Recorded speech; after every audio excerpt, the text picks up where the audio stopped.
Hello everyone, welcome to my YouTube channel. In this video, we will study about neonatal jaundice. So without any delay, let's start the video. Neonatal jaundice को हम इक्टरस या फिर hyper बिलीरुबिनीमिया भी बोलते हैं। इसका मतलब येलोइश कलरेशन ऑफ स्किन का होना होता है या फिर इंक्रीज हो जाता है बिलीरुबिन का लेवल, तब न्यूनेटल जॉन्डिस होता है। नॉर्मल बिलीरुबिन का लेवल जो होता है 0.1 से लेके 1 mg/dl होता है एंड अडल्ट में मोर देन 2 mg/dl जो हो जाता है बिलीरुबिन का लेवल, ये जॉन्डिस को इंडिकेट करता है। न्यूनेट में या फिर इन्फेंट में मोर देन 5 mg/dl हो जाता है बिलीरुबिन का लेवल, तो ये न्यूनेटल जॉन्डिस को इंडिकेट करता है। न्यूनेटल जॉन्डिस 2 टाइप का होता है, physiological jaundice and pathological jaundice.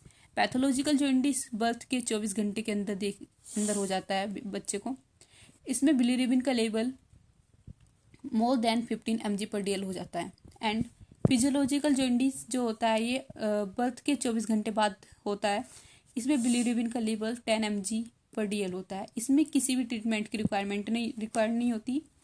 इसके जो फिजियोलॉजिकल जॉन्डिस की जो इटियोलॉजी है या फिर हम कॉजेस बोल सकते हैं, इस वजह क्यों होता है फिजियोलॉजिकल जॉन्डिस। इसका मतलब ये है, अगर क्या हो जाएगा बच्चे के अंदर इंक्रीज हो जाएगा आरबीसी का ब्रेकडाउन, तब फिजियोलॉजिकल जॉन्डिस हो सकता है। या फिर एबीओ इनकॉम्पेटिबिलिटी, आरएच इनकॉम्पेटिबिलिटी या फिर पॉलीसिस्टीमिया। ये पॉलीसिस्टीमिया जो होता है एक ब्लड डिसऑर्डर होता है जिसमें एबनॉर्मली हाई नंबर हो जाता है ब्लड सेल्स का। लीवर इमेच्योर होने पे फिजियोलॉजिकल जॉन्डिस देखने के लिए मिल सकता है या फिर लीवर एंजाइम की डेफिशिएंसी होने पर हो सकता है न्यूनेटल जॉन्डिस।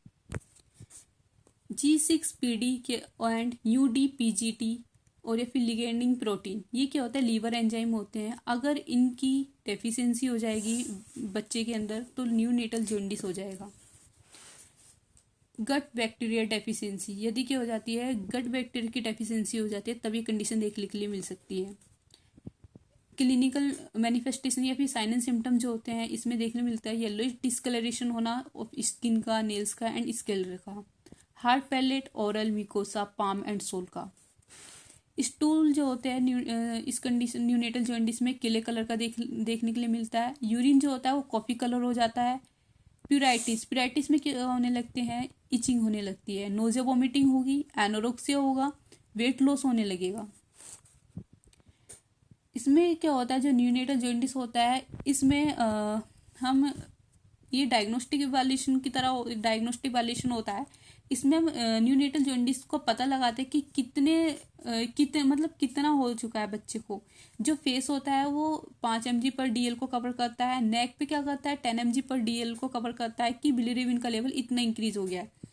चेस्ट पे 12 mg/dl को कवर करेगा। Below the umbilicus 15 mg/dl and thigh पर मोर देन 15 mg/dl को इंडिकेट करता है। पाम या फिर सोल में क्या हो जाता है मोर देन 20 mg/dl से इंडिकेट करता है बिलीरुबिन के लेवल को। इफ बच्चों में 20 mg/dl से ज़्यादा हो जाएगा बिलीरुबिन का लेवल तो ये कर्नी इक्टरेस को कॉज कर देता है। इसमें क्या होता है ये कर्नी इक्टरेस जो होता है क्रॉस कर देता है ब्लड ब्रेन बैरियर को और क्या होता है ब्रेन तक पहुंच जाता है, जो कॉज कर देता है कन्वर्जन या फिर फिट्स को। इन्वेस्टिगेशन में क्या करते हैं न्यूनेटल जॉन्डिस में, हिस्ट्री टेकिंग करेंगे, फिजिकल एग्जामिनेशन करेंगे, एलएफटी करेंगे। एलएफटी इसलिए करेंगे क्योंकि लीवर एंजाइम की डेफिशिएंसी हो रही थी उनका पता लगाने के लिए। एंड स्टेप टेस्ट होता है। इक्टोग्राम में यूरिन का एनालिसिस करा जाता है। ब्लड इन्वेस्टिगेशन में बिलीरुबिन के लेवल को चेक करेंगे, यूएसजी कराएंगे, कोम टेस्ट कराएंगे फॉर आरएच इनकॉम्पेटिबिलिटी के लिए। मैनेजमेंट में क्या होता है इसका मेडिकल मैनेजमेंट में फिनोबार्बिटोन देते हैं। ये एक्ट करती है लीवर पर और इंक्रीज कर देती है लीवर एंजाइम को। फिनोबार्बिटोन, G6PD, UDPGT, लिगेंडिंग प्रोटीन, ये लीवर के एंजाइम होते हैं जो इनको इंक्रीज कर देती है। कोलिलेस्ट्रामाइन एंड चारकोल, ये बाइंड द बिलीरुबिन, ये बिलीरुबिन पे बाइंड हो जाता है और एक्सक्रीट आउट बिलीरुबिन को क्या कर देता है एक्सक्रीट आउट कर देता है स्टूल के थ्रू। जो कोलिलेस्ट्रामाइन होता है चारकोल होता है कन्वर्ट हो जाता है अनकॉन्जुगेटेड से कॉन्जुगेटेड में। फोटोथेरेपी को डिस्कवर कर गया था सिस्टर जेन बोर्ड के द्वारा। ये फोटोथेरेपी हम तब स्टार्ट करते हैं जब बिलीरुबिन का लेवल मोर देन 5 mg/dl से ज़्यादा हो जाता है। इसमें फोटोथेरेपी में 2 लाइट का यूज़ करा जाता है, ब्लू एंड वाइट। जो ब्लू होती है वो मोर इफेक्ट होती है एंड वाइट जो होती है ये आइडेंटिफाई करती है साइनोसिस कंडीशन को।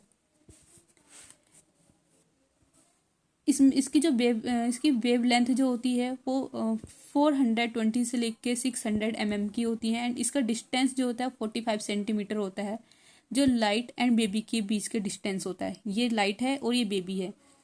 ये जो बीच का जो डिस्टेंस है ये हमारा 45 सेंटीमीटर का होता है, जो 45 सेंटीमीटर रखा जाता है। प्रिंसिपल ऑफ फोटोथेरेपी, जो फोटोथेरेपी होती है उसकी क्या प्रिंसिपल्स होती हैं या फिर किस सिद्धांत पर ये वर्क करती है।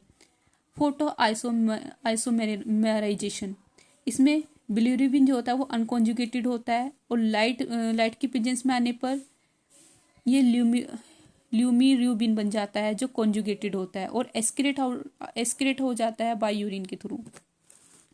फोटो ऑक्सीडेशन क्या करता है, ये ब्रेक डाउन कर देता है बिलिरुबिन का और एस्क्रेट आउट हो जाता है स्टूल या फिर यूरिन के थ्रू। नर्सिंग रेस्पॉन्सिबिलिटी, नर्स की क्या रेस्पॉन्सिबिलिटी होगी बच्चे को जॉन्डिस हो जाने पे। मेंटेन करना है टेम्परेचर फोटोथेरेपी मशीन का। अनड्रेस द बेबी, और क्या करना है, अनड्रेस करना है बेबी को। कवर करनी है आई को एंड जेनिटल ऑर्गन्स को। और to change position every 2 hours, बच्चे की पोजीशन चेंज करनी है एवरी 2 आवर्स के अंदर। प्रोवाइड करना है एक्स्ट्रा फ्लूइड 30%। हमें जो एक्स्ट्रा फ्लूइड देना है वो इसलिए देना है क्योंकि प्रिवेंट करना है डिहाइड्रेशन से। कॉम्प्लिकेशन जो होते हैं फोटोथेरेपी के वो होता है हाइपरथर्मिया हो सकता है, डिहाइड्रेशन हो सकता है एंड ब्रोंज बेबी सिंड्रोम देखने के लिए मिलता है फोटोथेरेपी होने पे। Low stool and green urine and stool, ये क्या होता है, कॉम्प्लिकेशन होते हैं फोटोथेरेपी के। अब इसके इंडिकेशन क्या होते हैं, यदि क्या हो जाता है लूज हो जाता है या फिर ग्रीन स्टूल होता है या फिर यूरिन क्या होता है नॉर्मल फाइंडिंग होती है, तो क्या करेंगे, चेक करना है बिलिरुबिन का लेवल एवरी 12 आवर्स के अंदर और असिस करना है टेम्परेचर। ईबीटी क्या होता है, एक्सचेंज ब्लड ट्रांसफ्यूजन होता है। नॉर्मल ब्लड वॉल्यूम जो होती है 80 ml पर kg होती है बच्चे के अंदर, बच्चे के अंदर